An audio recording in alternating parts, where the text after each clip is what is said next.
It's finally here, and I'm pretty sure you know what's already in the box based on the title. What is good, YouTube? It's that one camera guy back at it again with another video for you. Today we're going to finally unbox the long-awaited Sony a7R III. Let's jump to it.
That was the unboxing for the a7R III.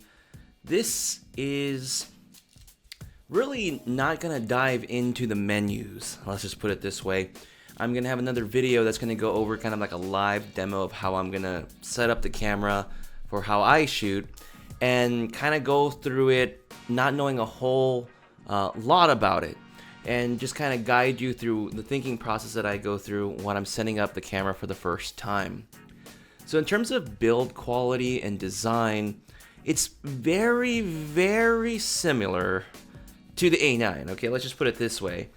When you have it side by side with the A9, they're very similar. The back portion of the cameras are nearly identical, with the exception of the little key symbol that represents the ability to lock or rate an image. Some things are a little bit different. There's some designs and logos missing on the back end that's present on the A9. One thing I noticed is the shutter button is a little bit different than the A9. It's just subtle. It's a subtle difference, but nothing dramatic from the looks of it. The a7R III button seems to be just a tad bit bigger in the surface area, but again, not by much. But it feels a lot flatter and has more space for my finger, and it's a little less, yeah, I can definitely feel a slightly smaller surface area on the A9. As you can tell, there is a missing mode dial on the left hand side that controls the frames per second, the autofocusing modes on the actual A9, something that I've grown very accustomed to having, being able to change my burst modes and such. That not being in the a7R III kind of makes it awkward, especially if you're kind of jumping between these two cameras. Now, it shouldn't be too bad. I'm used to shooting with Sony mirrorless at this point, but if you wanted to kind of pair the bodies up together, just keep in mind that there is a missing mode dial on the a7R III if you're used to the A9. The ports on the side of the a7R III have changed dramatically, and I didn't even notice this until I've seen it for myself. It's really strange what they did here. They actually separated the audio and the headphone and the microphone ports to separate sections.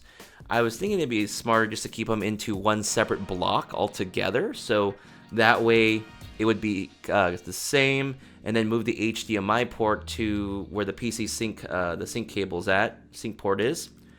You now have that USB Type-C as well as regular micro USB options for charging and data transfers, which again is going to be very handy.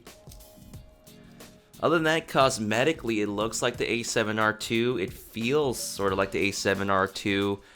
The A9 feels a little bit heftier. I don't know how to explain it. Just slightly more dense. And the grip, very similar, if not the same. Looking at it right now. Yeah, it looks almost exactly the same. So, but that is it. As far as the unboxing, I thought it was nice. You get the battery, you get the charging brick that you need for the battery. It'd be nice if they came with 2 batteries, but that's asking a little too much. You get that protective cable that will hang your cables up here so they don't get destroyed and tugged on and pulled on improperly. So that's really handy, the cable protector. And that's about it right now for the A7R III. Folks, if you have any questions or you'd like me to test something about the A7R III, I'm actually going to go shoot some sports with this this weekend. Let me know in the comments below, and I'll go ahead and try testing some things out if I'm able to. But yeah, that's going to do it for me. Folks, if you found this video helpful, don't forget to give it a like, subscribe, and check out my other content. And with that said, I'm your host, That One Camera Guy, and I'll catch you on the next video. Bye.